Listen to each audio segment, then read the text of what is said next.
Vote হলেই দেশ স্থিতিশীল হবে দাবি করে জাতিকে আর অনিশ্চয়তার মধ্যে না রেখে দ্রুত নির্বাচনের তাগিদ দিলেন বিএনপি মহাসচিব মির্জা ফখরুল ইসলাম আলমগীর।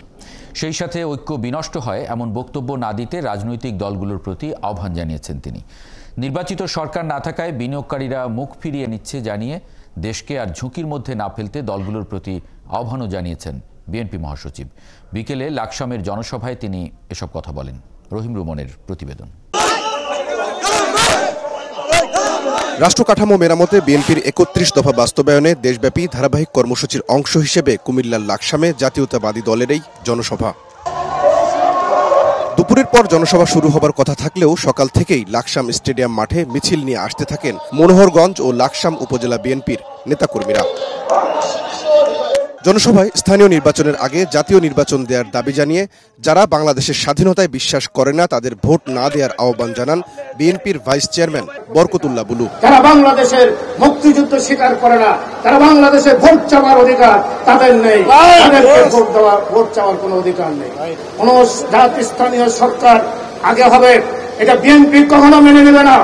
আগে জাতীয় সরকার আগে নির্বাচন হতে হবে, সেই নির্বাচনের রোড ম্যাপ আপনাদের দিতে হবে। জনসভায় যত দ্রুত নির্বাচন হবে দেশ তত দ্রুত সংকট মুক্ত হবে মন্তব্য করে বিএনপির মহাসচিব বলেছেন, সংস্কারের চাইতে মানুষের দৈনন্দিন জীবনে স্বস্তি নিশ্চিত করাটা বেশি জরুরি। আজকে সরকার যত বড়ই হোক, যত বড় বড় লোকজন দিয়ে চলুক, পেছনে জনগণ থাকতে হবে। আমরা সেই কারণে বলেছি যার কাল বিলম্ব না করে দ্রুত নির্বাচনের ব্যবস্থা করুন। তার জন্য যতটুকু পরিবর্তন করা দরকার, যতটুকু সংস্কার করা দরকার, সেইটুকু সংস্কার করে ভোট দিন।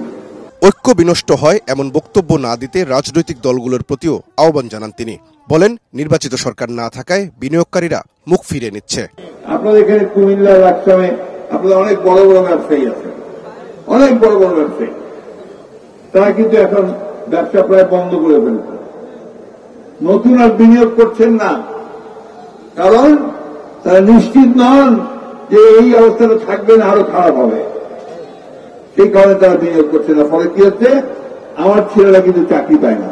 রাজনৈতিক দলের কাছে অনুরোধ করব, এমন কোন কথাবার্তা বলবেন না যাতে জাতির ঐক্য বিনষ্ট হয়। দিল্লিতে বসে শেখ হাসিনা দেশ বিরোধী ষড়যন্ত্রের নতুন নতুন জাল বুনছে জানিয়ে ভারতকে কোনো নির্দিষ্ট দলের নয় বরং বাংলাদেশের মানুষের পাশে থাকার আহ্বান জানান বিএনপি মহাসচিব। ভারত যদি মনে করে থাকে একমাত্র আওয়ামী লীগই তাদের বন্ধু, তাহলে ভুল হবে। দীর্ঘ সময়ের আন্দোলন, নিপীড়ন, নির্যাতনের অবসান ঘটিয়ে অবশেষে লাখ লাখ নেতাকর্মীদের উপস্থিতিতে লাকসাম স্টেডিয়ামে সমবেত হলেন জাতীয়তাবাদী দলের নেতাকর্মীরা। তাদের দাবি, দীর্ঘ 17 বছর এই এলাকায় কোনো সাংগঠনিক কার্যক্রম তাদের পরিচালনা করতে দেওয়া হয়নি। তাদের প্রত্যাশা, আগামীতে এমন একটি গণতান্ত্রিক দেশ তারা তৈরি করবেন যেখানে কোনো রাজনৈতিক দলের টুটি চেপে ধরা হবে না। রহিম রুমন, ৭১, লাকসাম, কুমিল্লা।